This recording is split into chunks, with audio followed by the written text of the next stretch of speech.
Real-time crime centers have become a cornerstone of modern policing, helping agencies connect information faster, improve coordination, and make smarter decisions when seconds matter most. But building or refreshing a center can be complex. Constant Technologies helps simplify the process. Constant has partnered with law enforcement agencies across the country to plan, design, and build real-time crime centers, communication centers, drone operation rooms, and emergency operations centers, spaces that are purpose-built to support today's public safety missions. From American-built operator consoles to advanced video wall systems, we focus on the physical environment and technology infrastructure that brings your data and teams together. Our experienced design team works closely with your agency to create layouts and plans that support current operations and future growth. The result is a command environment where video communications and collaboration come together, helping your team move from reactive to proactive policing. Learn more at constanttech.com and schedule a complimentary design consultation. To get started, contact my friend, Lieutenant Sean Arthur, retired from the Collier County Sheriff's Office, at 239-469-4901. Welcome to The Tactical Pause, the official podcast of the Florida Deputy Sheriff's Association. I'm John Creamer, Deputy Executive Director of FDSA. Each episode, I sit down with law enforcement thought leaders to tackle critical issues shaping the future of public safety. Together, we'll explore key topics that empower law enforcement professionals to navigate challenges, lead with confidence, and advance their careers. Take a pause, gain valuable insights, and lead your career with purpose. Thanks for listening. Folks, welcome back to A Tactical Pause. This is your host, John Creamer. And on this episode today is almost a lifelong friend of mine. It's Audie Rowell. Audie is a lifelong Floridian, a native Floridian, and spent almost 40 years in law enforcement. And I am delighted to have an old friend and an old colleague on the show today. Welcome, Audie. Thank you, and I'm even more delighted to be here with you, and you're correct. We've known each other a long time, and I've had so many good memories with you, John, and I appreciate your friendship. Oh, absolutely. We have done a lot of things together, yeah. We have. So, first of all, let's do this. Spell your name, your first name. A-U-D-I-E. Okay, so to me, it means tons of things, and I think of you and one other person, but tell our listeners why you're named Audie and who you're named after. So I was very fortunate to be named after somebody who I think was really one of the greatest American heroes of our nation, and that was Audie Murphy. Audie Murphy was the most decorated soldier in World War II, and when he came back from the war, actually James Cagney discovered him and cast him in a movie called The Red Badge of Courage. And from there, he had a successful movie career throughout the 50s, 60s, being an on-screen cowboy. So my mom liked him as the cowboy movie star. My dad liked him as a war hero. And so hence I'm here named Audie. Audie unfortunately died in 1971 in a plane crash in Virginia.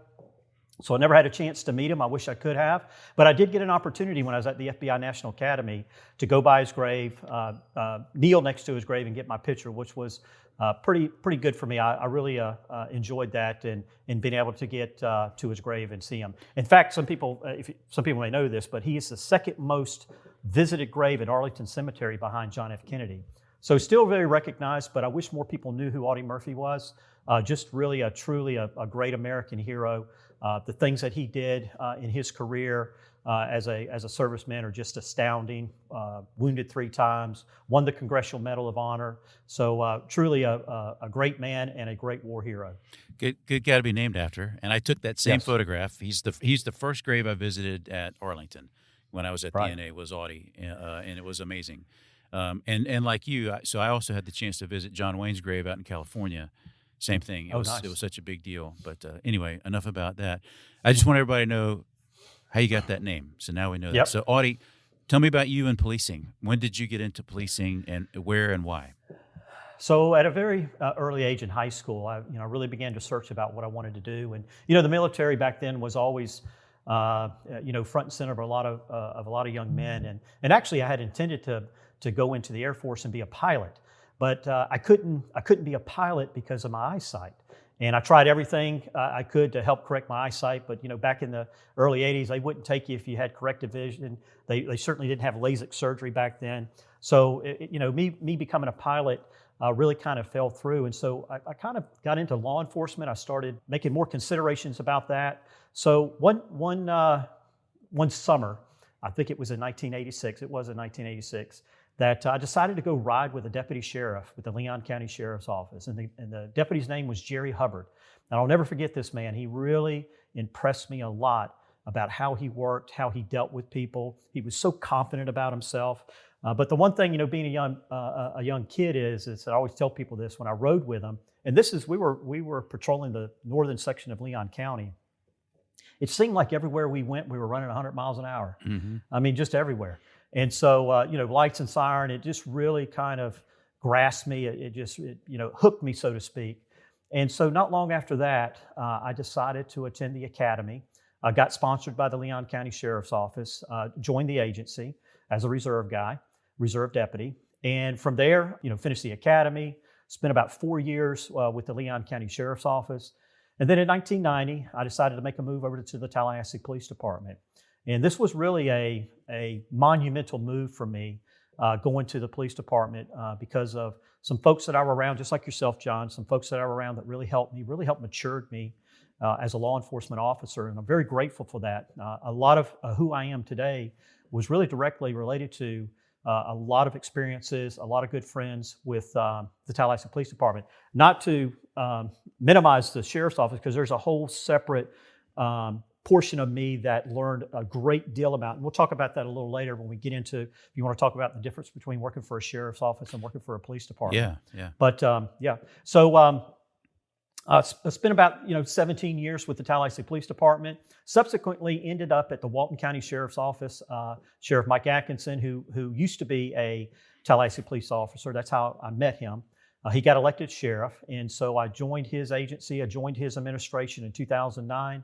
And then last year in July of 2025, I retired as chief deputy with the Walton County Sheriff's Office. So that's kind of me in a nutshell. Yeah. So you hit on a bunch of themes. So this is what always happens. So first of all, most of our listeners that tune in or anybody that's ever heard me speak publicly is 6 degrees of separation for me as Tallahassee Police Department. Almost anywhere I go in America and speak for work, there's somebody there that is tied back to TPD. So, and most of our guests, at least half of our guests have crossed roads with us at TPD. Right. So Sheriff Atkinson's been on the podcast, Captain Kelly Burke's been on the podcast, Chief Chris Summers, and there's more that I'm forgetting, and now you. So there's a reason that happens. TPD was a legacy agency. They were very super progressive. I got hired by Chief Tucker. You probably did. I'm almost certain you got hired by Chief Tucker as well. I did. Yeah, and back then, TPD was on the bleeding edge of change and staying attuned with what's going on in the world. So yeah, that's kind of how we got to know each other. And then one of our other guests, Mike Steele, you also know from the Tallahassee connections. So it really is a small world.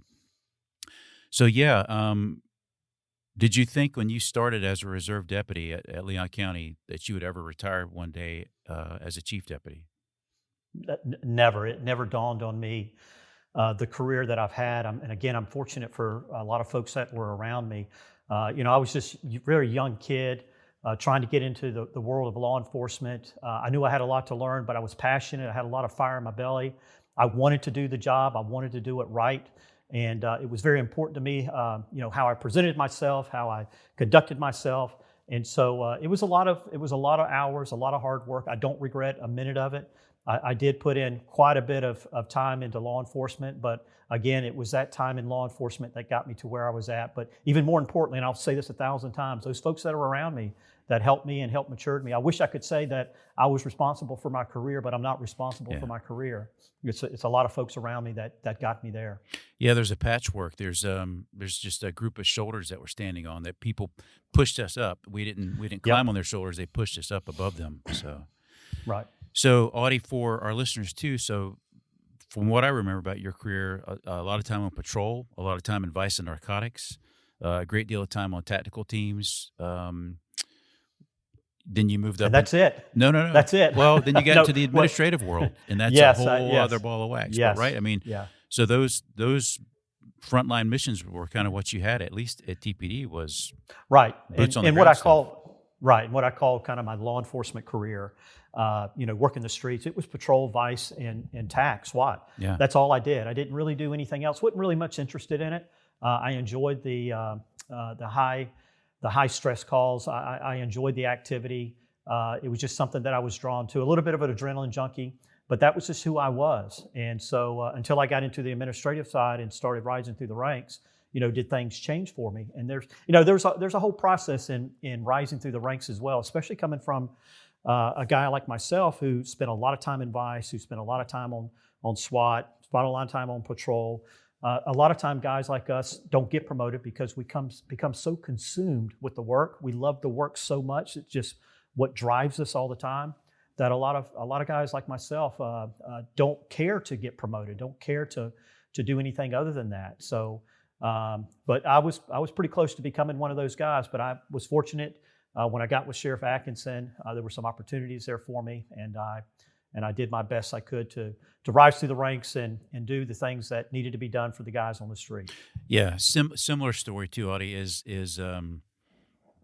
I loved working investigations. I love working robberies and homicides, and it's consuming. It becomes part of your DNA, and it validates you in a way that nothing else on the planet validates you.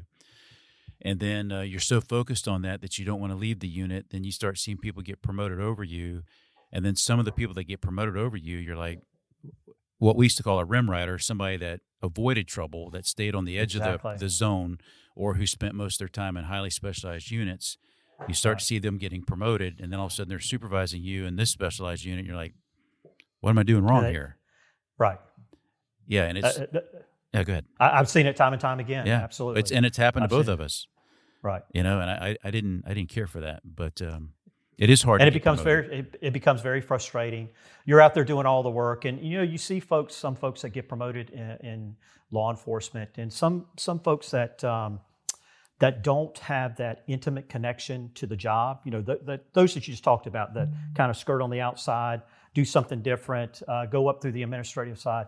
Sometimes they don't really understand, or they forget, or they truly just don't understand what the officers need out on the street. It's kind of a little bit of a warped sense of how things should happen, because they really haven't had that experience a lot of times. So it can be very frustrating. Yeah, they have some of them can have some dysmorphia, you know what I mean? Because they just don't remember what it's like because they spent a year on patrol, or they never spent time in a unit where you're going to get bloody or dirty. Yep. So all right, so you move on from there, and then what drew you to vice and narcotics? Because you spent a lot of time doing that. What was the pull for you personally with that? That's a good question. I don't think I've ever been asked that question. I don't know really what the pull was. I think it just had to do with the activity. The folks that were in those types of units were very tactical. I enjoyed that side of law enforcement as being very tactical. And so, chasing dopers is just a lot of fun, a lot of foot chases. During my time in law enforcement, especially in the mid 80s to the early 90s, crack cocaine had hit the streets. So there was a lot of drugs out on the street, a lot of street level crime. And so that probably is what kind of drove me to get to that side of law enforcement is through vice and narcotics. But I just enjoyed the work. It's just something I always had a passion for. And I had some very good friends that I worked with in vice and narcotics. Again, helped me mature, helped me to be a great investigator, taught me how to be tactical. So those were things that I thought were fit me more than the other types of calls that were out there. I just enjoyed the high risk stuff. So in the world of narcotics, what are the different hierarchies? Like there's street level narcotics as an investigator, street level, then there's long term, then there's interdiction. What are those? What's that mean? Well, pretty much, yeah. So your street level is like your street level dealers. Those are the guys standing on the corner waiting for cars to drive by. They run up, they make a quick sale, maybe in about 10 or 15 seconds, leave, and then wait for the next car, go re-up. I did a lot of street level drug investigations. We used to do reverses where we would actually take the investigator. He would go in, and we would actually sell narcotics to them as well and bust them at that point as well. We used to do one thing I always thought was really cool was video buys. And because a lot of times when we were doing street level narcotics, you would go in, undercover agent would go in, they would make a buy, and then everybody would swoop in and arrest the person. Well, you could only do it once in that location. So what we would do is we would do video buys, and we would actually record the video. We record the drug sale, and then we drive away. And then we go do another guy, and we drive away. And we do another guy, and we drive away. And by the time at the end of the night, we may have had 5 or 6 drug sales in one night in the same area. So we would take that video, get them identified, get warrants, and then round them up. It was really effective because it really saved us on time, and it really got a lot of guys off the street pretty quickly. Yeah, it's more surgical, than a more one surgical. and done. Yeah. Yep. Okay. One and done. Yeah, and to your point. So that's the street level. The interdiction portion of narcotics that was very interesting.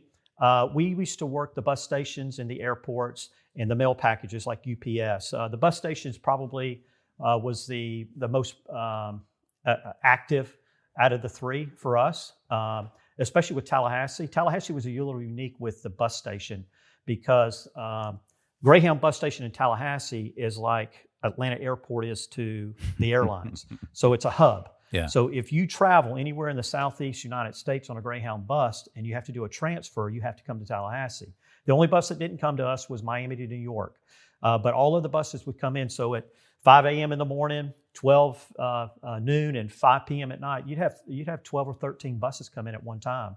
And so we would board buses, make contact with people, look for indicators with people getting off. Very successful with that. Got lots of kilos of narcotics, everything from crack to marijuana to coke, you name it. It was on the buses, so very successful.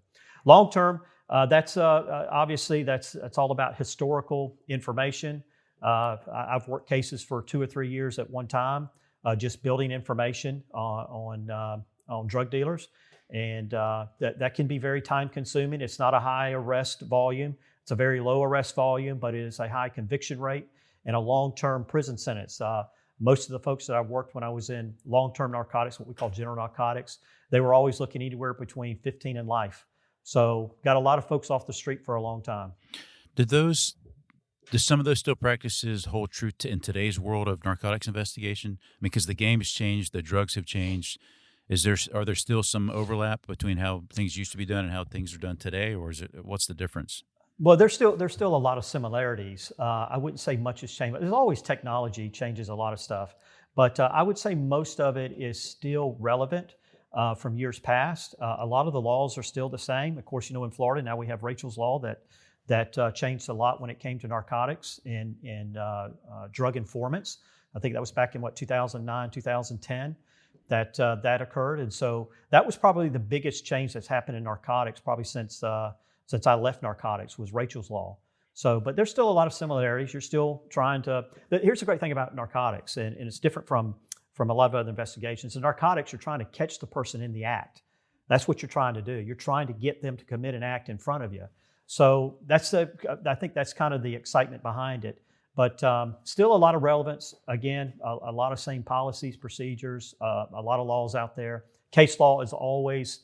You never know with case law which way courts are going to go, but I don't remember anything really changing other than Rachel's Law that really changed a lot when it came to informants or drug investigations. Yeah, that was tragic incident that changed the profession for the better in the long term. But okay, so moving from there, you wind up over in Walton County with Mike Atkinson, Sheriff Atkinson.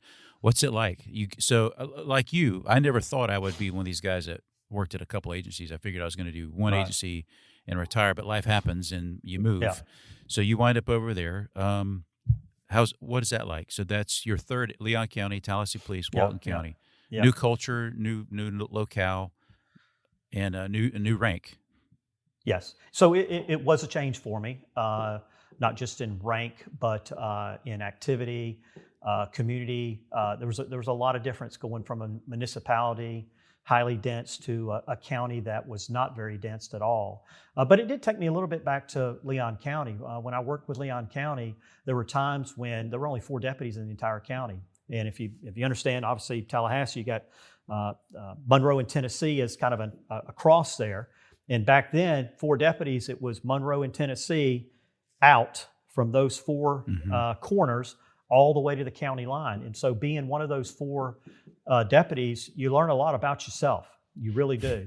And I think that was probably the biggest thing of working with Leon County is I learned how to depend on myself because I didn't have anybody. I had nobody well, sure, it was coming. Backup was coming, but it could have been 15 minutes. It could have been 30 minutes. So you had to learn how to depend on yourself. And the term sheriff after 5 was a reality back then. So you're the one that had to deal with whatever situation was brought to you, and you're the one that had to deal with it, and you were the one responsible. So getting to Walton County was a change, but there was a lot of work to be done there. And Sheriff Atkinson, he's what I call a visionary guy. He's not looking at tomorrow. He's looking 5, 6, 7 years down the road. And so he had a vision for the agency. I knew what that vision was, and I was excited about being a part of change, and I enjoy being part of change. And change can be tough. Change can be very difficult, not just for the people that change is going to happen to, but for those who are making change. It can be very difficult. But I knew he had a vision, and there was a lot of work to be done there. And so I was ready to take on the challenge there, and I joined the agency in 2009. And over there, you had assignments, internal affairs, and some other, captain's roles, major's roles. But what specifically, were you involved in? Well, that's a big question because I'm trying to think of what I was not involved in. Believe it or not, yeah. I probably supervised, and I'm trying to think which one I was not. But I think I supervised just about every portion of that AG that there was to supervise. Everything from internal affairs to corrections to fire rescue. Of course, they have Walton County's unique because they have a fire rescue program, a whole fire department and ambulance service, training, patrol, CIB. Animal shelter. I was over the animal shelter for a while. The sheriff used to laugh at me about that. I said, "How did you go from the streets of Tallahassee to making sure we got spayed and neuter cats and dogs?" I said, "I'm not sure how that happened, but here I am."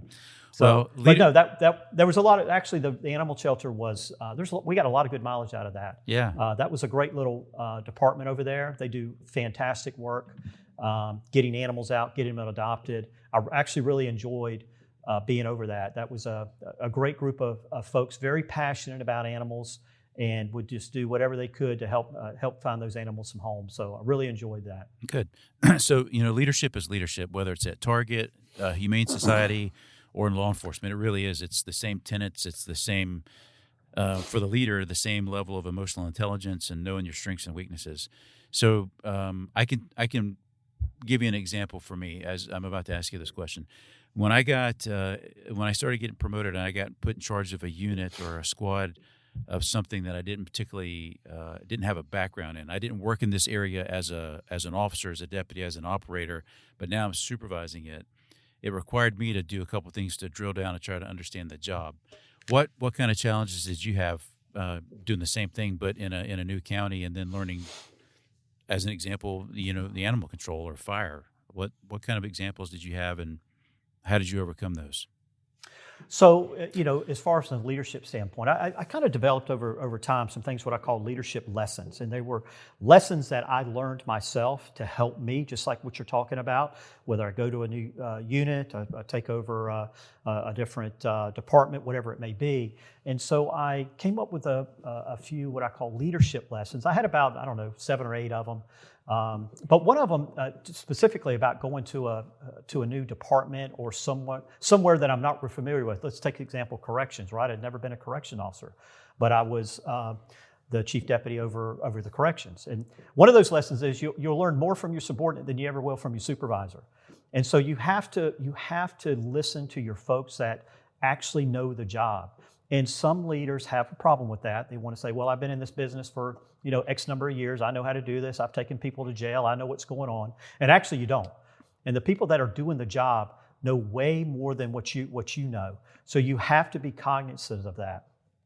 And there's another thing that I used to use regularly, and it's about getting my subordinates or the folks that work for me to engage me. And I think engagement, them feeling comfortable with me, them being able to say, hey, I feel good about coming and talking to you. And I want them to do that. There's a thing called loyal dissent. Mm-hmm. And I actually learned this from Deputy Chief Bill Scott. He taught me this years and years ago when he told me about this, and I never forgot it. And I thought it was just masterful the way he explained it to me. But loyal dissent is really kind of two things, right? And it's a interaction between a supervisor and a subordinate. And the supervisor, what the supervisor allows is he allows the subordinate to come in under the right setting. So it's not in public, it's not around a bunch of people, but say, hey, you want to come into my office, pull me off to the side. If you have an issue with me, if you have an issue with what's being done, you can tell me whatever you want to tell me. I don't care what it is. You can call me names, you can curse at me, you can do whatever you want to do.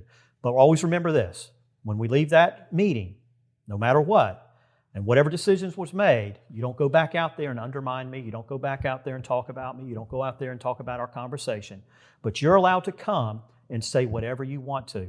I've had that happen a couple times, believe it or not. I had one subordinate come in and he sits down, he slams the door and says, is it time for loyal dissent? And I went, I guess so.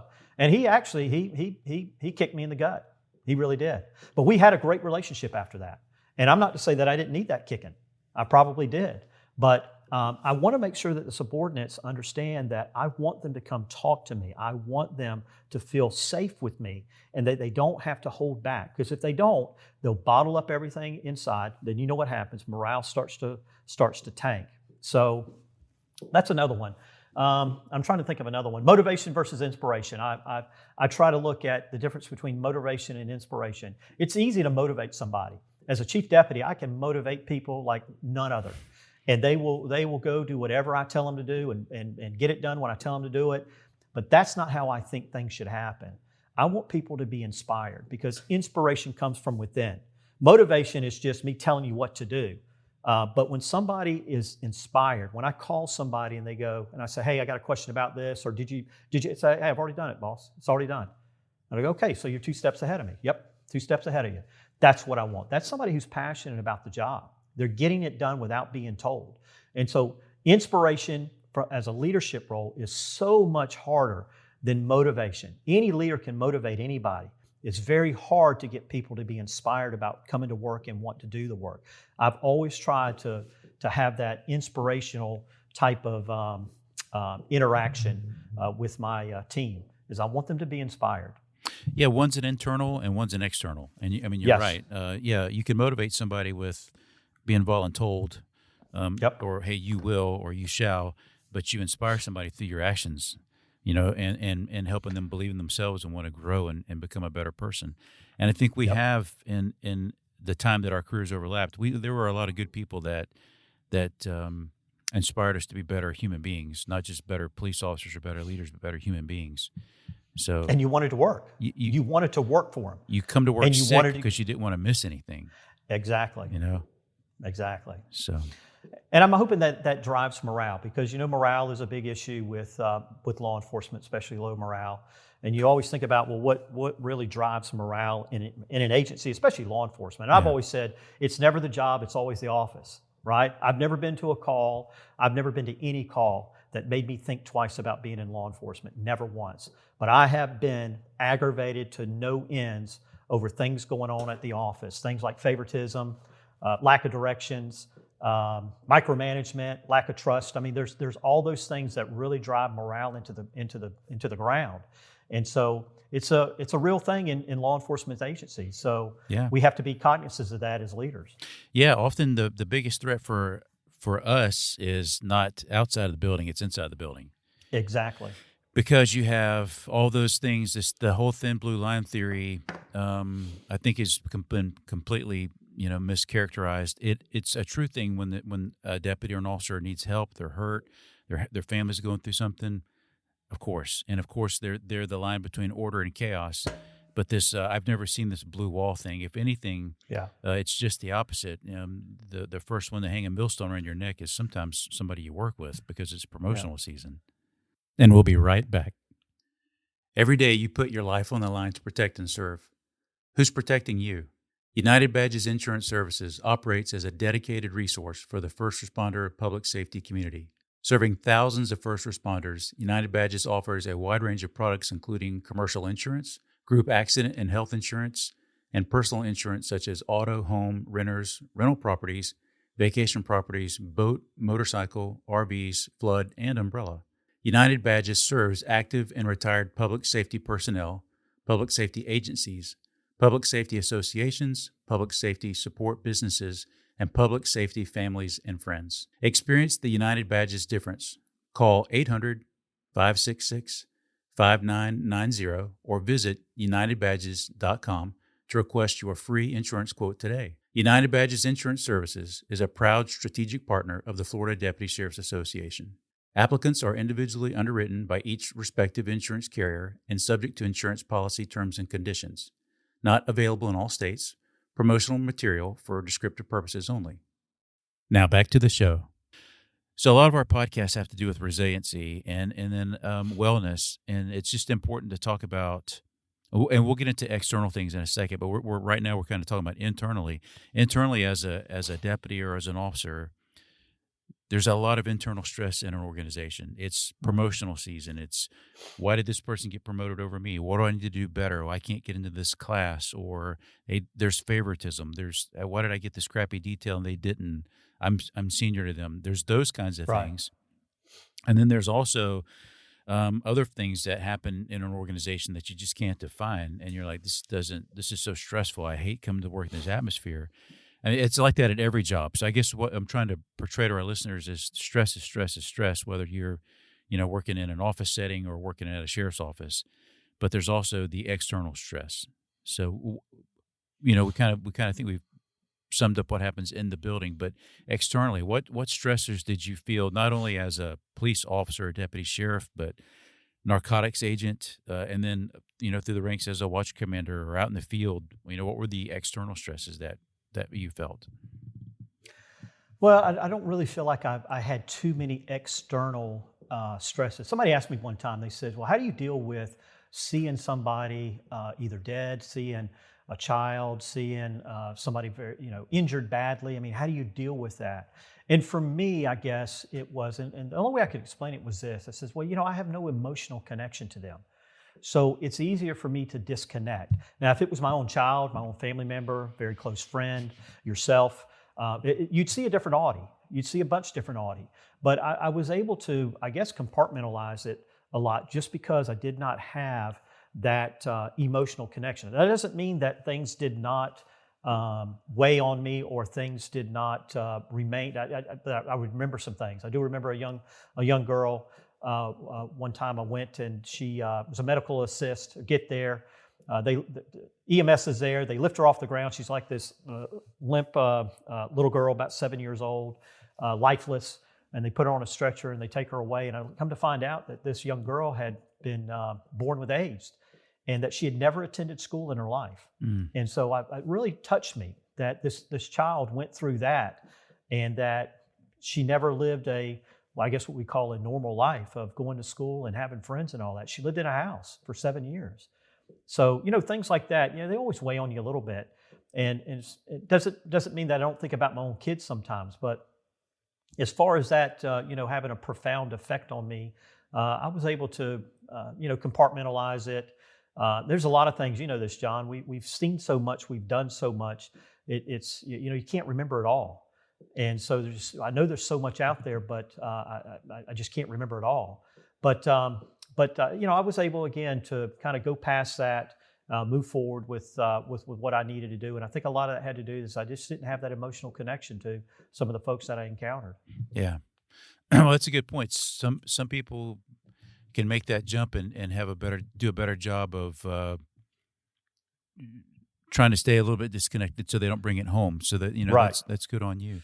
Right. Let's talk about this. Now this is a serious subject, and it's line of duty deaths.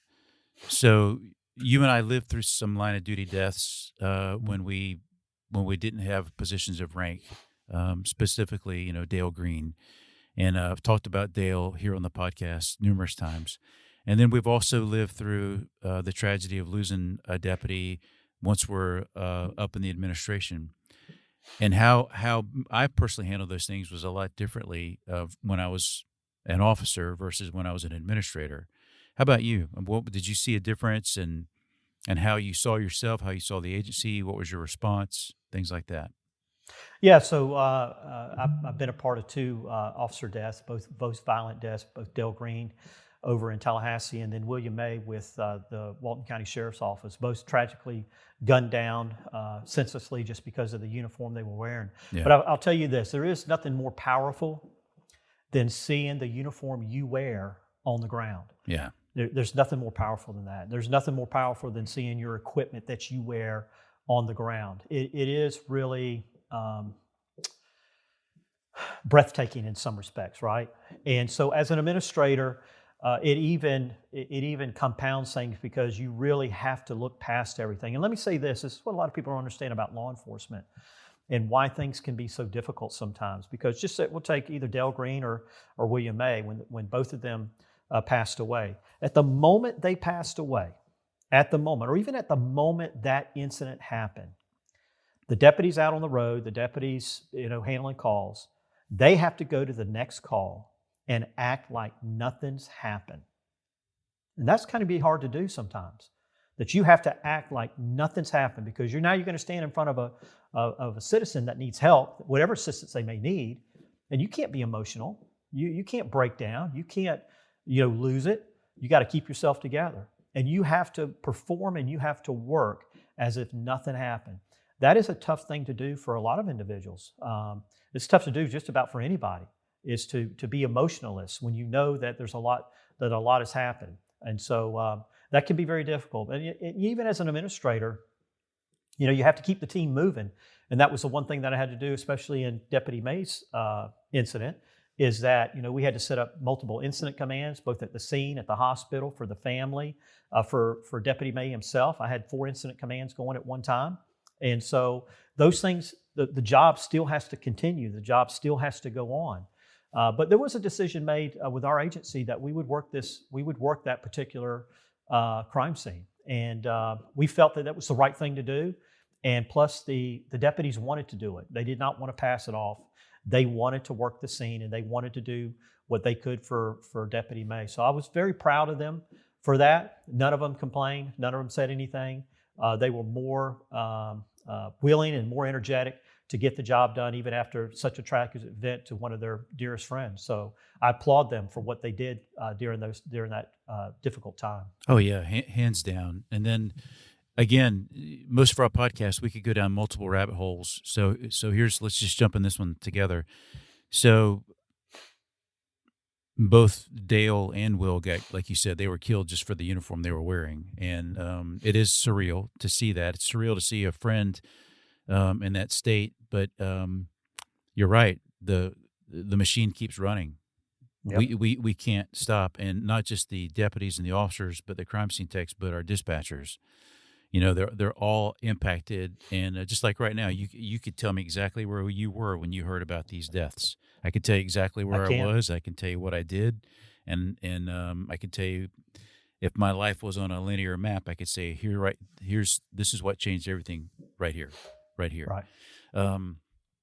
But yeah, when we work those things, as an administrator, what a lot of people I think get lost in is that there's still calls for service, there's still personnel issues, there's still budgetary issues, there's still some illness running through the jail. You have all these things going on at one time. You still have to run the county. You have to make sure that your folks are getting the mental health wellness prevention that they need. You have to make sure the crime scene's being worked. Are we doing enough with the family? Have we started fundraising? It's a lot. And like Colin Powell said, command is lonely. That's right. And as an administrator, that's why your hair goes white sooner, is because there's more pressure pushing down on your shoulders. And as you get promoted up through the ranks, usually your rank insignia is worn on your collar or your shoulder. It's kind of synonymous because you feel the weight of that. Right. So you had to have felt that, didn't you? I mean, and not, Yeah, absolutely. But the good thing is again, having a team around me, not just a team of subordinates, but a team of others, like other chief deputies, some majors, some captains. Having those folks around, again, them being inspired to get the job done, really made my job easy. But yes, we had to put in all that initial footwork there of getting incident command set up, making sure calls for services were taken care of, and even we get into food and water and just the basic things, because we're going to be out there for 6, 7, 8 hours. Yeah. And traffic, we had to shut down traffic for probably about 3 or 4 hours on a 2-lane road, so that inconvenienced a lot of folks, and there was really no way around it. You can't just turn on a side street and go around it. People were blocked, and they couldn't get home for hours. Yeah. Because we had it. So we had to take all those things into consideration.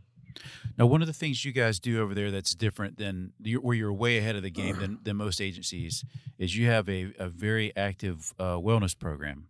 I know, Counselor Catt has done a lot of things for other deputies, but what's the wellness program like at Walton County? Very robust. So we have full-time folks working on that. We have peer wellness deputies and staff that also will act as counselors in the need. But it's a very robust system. This was part of Sheriff Atkinson's visions to have something for wellness, and so he committed to it fully. And when you commit to something, that means you're going to put some money toward it. He put some money toward it, and again, it's been very successful for our agency, especially with the death of Officer May, and even other incidents that we have with children, whatever it may be. The program is available 24 hours a day, 7 days a week if you need it, and so it's been utilized. And we also have a mental health counselor on staff that also assists us as well at any time that we need somebody. So it's a very robust program, and it's been very successful.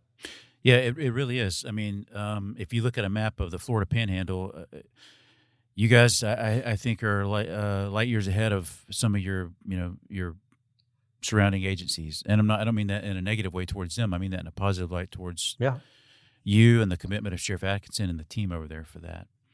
So, Audie, what would you say to a group of young deputies or a group of people that wanted to be deputies? What would you say to them? Like, avoid this, run towards that. What advice would you give, or what would you say? Don't go down that road. Well, law enforcement has changed so much over the years, and I think probably the biggest thing that has changed in law enforcement is technology, especially with AI coming in. It's just consuming a large portion of law enforcement. Now we're going to be deputies or officers are not even going to have to handwrite reports or put pen to paper or even fingers to keyboards. It's going to be done for them through AI. So a lot of things are changing. But as a young person, you have to figure out what you like and what you want. Everybody's different. Just because I went into vice doesn't make me a better officer, a better deputy. And just because somebody wants to go into traffic, I mean, thank goodness for traffic cops. If they didn't have them, I wouldn't have got the traffic done. So there's something for everybody, and you got to figure out what you like and what you want. But you have to be yourself. You can't be something else. Don't try to be somebody else. You just need to be yourself, and get all the training that you can get. Training is very important. I think a high trained officer brings better results, less complaints, things like that. But it's really about finding what you prefer, what you would like to do. Law enforcement's not for everybody, and most folks find that out very early on that it's not for them. But if you do find out that it is a calling for you, and I believe it is a calling for a lot of folks, it's not just something you just wake up and decide one day, I think I'll just give it a try and see what it's like. You really got to have a passion for it. And I would always tell anybody who wants to get in law enforcement, go ride with somebody first. Go ride with an officer or deputy. See what it's like. Ask them questions. See what their struggles are. Every agency is going to have their problems, no matter where you go. You're not going to escape it. There's going to be some low morale. There's going to be high morale. Every agency's the same, but every agency is unique in its own way. So it's just a matter of where you want to work and what you want to do and how you want to serve the public. Great point. Now let me ask you this: going from being Chief Deputy Rowell to Mr. Rowell, Joe Citizen, what are the biggest challenges you see facing the law enforcement profession as a whole? Well, again, I have to go back to technology. Technology is just just consuming. It's all that's happening now, whether it be in tactical SWAT, whether it be in investigations, whether it be on patrol. Technology just seems to be. I mean, it's just going at it such a phenomenal pace. Even I have had trouble keeping up with it about all the changes and hearing things throughout the country that other agencies are doing that I had no idea that was going on. So it's really just I think it's going to be technology that's going to drive this this profession in the direction that it goes. I mean, you're always going to need some sort of human contact in some realm, but I think technology is going to make officers safe. Technology is going to move you back. I always used to say when it came to use of force, and use of force is a prime example, that really the only thing that changes use of force is number of officers, because one officer versus 4 officers on the same scene, your tactics change. Mm-hmm. And then technology. Technology actually got us back. When I got into law enforcement, the only thing I had to protect myself was my gun in my hands. That was it. So everything was full contact. Everything was close quarter battle. And what technology did is technology actually removed the officer from that close quarter battle range and moved them back. And so you see officers back further a lot more than you did, let's say, 30, 40 years ago. So technology is going to be the key. I agree with you. And what concerns me too is what concerns me with some of the AI things. It's genius, right? It really is. This is stuff that's been talked about for decades. AI and things like that have been around since the 40s. It's finally reality. Yeah, it's become reality. Reality.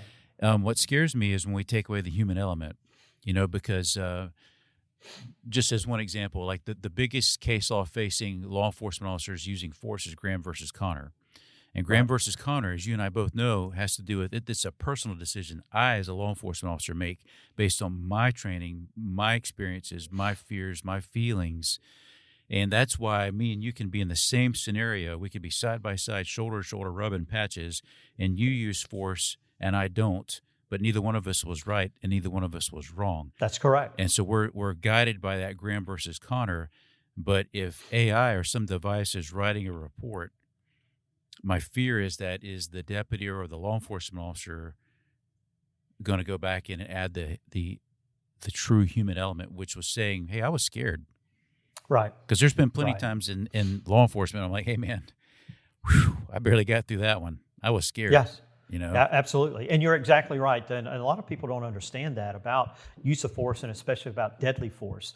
That deadly force is not really a statutorial thing that an officer thinks about. I don't know any officer who was involved in a deadly force situation stop and go, now let me think, what does Florida Statute 776 say about?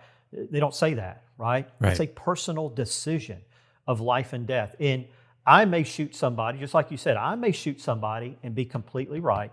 You may not and be completely right. It's all a matter of how you perceive that threat. Yeah. And yes, I think AI, and not just law enforcement, but AI in general, the big fear I believe about AI is AI's got to learn, right? It has to learn from somewhere. And so who is teaching the AI? Who is teaching the AI about law enforcement and what needs to happen or what doesn't need to happen, what needs to be included, all that stuff. That's my fear, is who is training AI for law enforcement. And that's something that, we need ethics in AI as well. And if we don't have good ethics, it could be a major problem, not just for law enforcement, but for our kids. I don't mean to get off on that, but it could be a big problem for our kids as well if we don't have good ethics as AI is developed. No, yeah, and you're not getting off subject, because it's something we talked about. Gosh, we had a Major George Pereira on, who's a Miami-Dade sheriff's major. He's a subject matter expert on this. We've talked to him numerous times. I've talked to Sheriff Atkinson. I talked to Jimmy Petronas about this, and it's to your point, Audie. AI is a wonderful thing, but we used to say this: who's watching the watchers? That's right. And so, yeah, and I know even in the current presidential administration, there's a lot of things going on about putting up some barriers, some bumper guards about, hey, who's doing this? So it's an important topic. What other things do you see that are happening from your perspective that impact law enforcement and first responders that we need to either address or do more of? Support for law enforcement is key. Too often and for too long, especially through the Black Lives Matter movement and all that, we saw a big disdain for law enforcement across the country. But I do think it was a small minority of folks that did that, but they were the loudest. And so you're really supporting your public safety, your law enforcement, your fire, your EMS is so important. That's something that I do now. Now that I'm out of law enforcement, I take more opportunity now to be vocal about supporting law enforcement and even public safety as a whole. But I do think that that's important for the public to do. But law enforcement has made it through the test of time, through the ups and downs. I've seen so much changes in law enforcement over 40 years. There's a lot of dips and valleys, from Rodney King to pursuits. One day you can pursue, one day you can't. There's a lot of ebbs and flows with law enforcement, but law enforcement has always stood the test of time, and it's a very resilient profession. And we've always been able to come out on top, so to speak, and do the right thing and protect the public, because we are the last line of defense against the bad guy, between the bad guy and the public. And that's the thing I enjoyed about that, is being that last line of defense. So yeah, I think supporting public safety and supporting law enforcement is key right now. Yeah, I would agree with you 100%. We need that. It's the men and women that are coming up behind us and the ones that are coming up behind them, they're going to have a whole new brand of resiliency that you and I will never face. Most of ours has been internal. They're going to have to be resilient both internally and externally. So it's even like body cameras. I mean, I was always an opponent of body cameras, and that's because I call raised in law enforcement, we didn't have body cameras. We didn't have even in-car cameras, so I was always opposed to it. But when I was chief, and I would sometimes go out and I would work the road, I would actually suit up, put my vest on, and all that stuff. I would wear my body camera, and the reason I would wear my body camera, even though I oppose it, is because how do I combat the cell phone? How do I combat somebody recording me, editing it, making me look bad, and I have no other way to defend myself? And so actually body cameras, I think, are a big positive for law enforcement now, just because we've shown the public that it's not us. I mean, 99% of all the interactions we have are lawful, they're correct, they're proper. Nearly every single law enforcement officer, 99.9% of them want to do a good job. They want to serve the public well. But I think body cameras now have played an important role. And there's actually groups out there that want to take body cameras off law enforcement. Yeah, they don't like it. Yeah, that's the craziest thing, right? So there's a mini picture of the pendulum. Most people didn't want body-worn cameras. We got them. Most police unions are like, "Hey, this is not going to be good," and other people in our country were completely opposed to them. And then what do? They altered the face of policing because they showed what cops were doing right. And what they did right 99% of the time, like you said, it showed the heroism, the selflessness, and it's really highlighted, these silent, brave men and women that are out there doing stuff that they never get any recognition. That's correct. So that's correct. So, but in the end, I think body cameras have been a big positive for law enforcement. Yeah. Huge positive. And I had the privilege of being out in Arizona last week for a conference, and I went to you and I are both from the South, and I went to go visit the OK Corral in Tombstone. I just want to say I stood on the street where Wyatt Earp had been. I walked into a gift shop just to buy some gifts to bring back home or to friends and stuff, and every clerk in every store was open carrying firearms, and I felt very safe. Is that something? I know there's open carry in Florida, but in your part of Florida, is it like that? No, we don't see much open carry. Okay. No, and I don't have an issue with it at all. I've always said I've always been a constitutional carry guy anyway. Even years and years ago, somebody asked me about would I support a constitutional carry and basically carry without a permit. I said absolutely. They said, well, why would you do that? I mean, you're going to encounter more people with guns. Why do you want to do that? I said, well, first of all, the bad guy's already doing it. Second of all, why don't I want my friend to help me if I need help, or my own family member to help me? Yeah. So I don't have a problem with that. The bad guys aren't going to stop doing it. They're going to continue to carry whether there's a permit or not. So let's give the rest of the public the opportunity to protect themselves. And that's kind of a whole nother story about being able to protect yourself. And, the government's not required to protect you. You've heard about the old United States versus Winnebago case where the government is not required to provide you protection unless there's a special relationship between you, meaning that if somebody is threatening you and it's a legitimate threat, is law enforcement going to go sit out in front of your house? No. Is law enforcement going to escort your children to school? No. So how do you protect yourself then? You got to be able to do that. So I've always been a big proponent of constitutional carry. I think it's the right thing. And I do think it makes us safe. I'm glad you said that. I feel the same. Yeah, so, I didn't see everybody in Arizona that way. I just, in these gift shops that I stopped in, high end or low end, I just saw that. It was almost like there's places in Florida you can go visit a pawn shop or a gun shop, and you know what time it is. It's a nice feeling to be safe. It's nice. Yes, but, and now that we're on this tactical podcast, I'll say this. It's not my preference to open carry. That's not how I prefer. Same. I look at it from a tactical standpoint of how I carry concealed, and I don't mind saying this here, and we all, in law enforcement, we all always have these thoughts about what happens if this happens. I'm in Walmart, whatever, some guy comes with a gun, what am I going to do and all that. Well, my hope is that, I carry a SIG P365, a 10+1, right? Great little gun, love the gun, easy to carry and all that. But quite frankly, I don't want to get into a gun battle with a guy with a P365. So what I want to do is if something happens, I want to go up behind him. He'll never know it. And as I say, when he opens his eyes and sees Jesus, he's going to say, well, how did I get here? Mm-hmm. That's what I'm hoping. So I prefer to carry concealed just for that fact that I don't want to draw any attention to me. And that way, if something happens, I can have that element of surprise.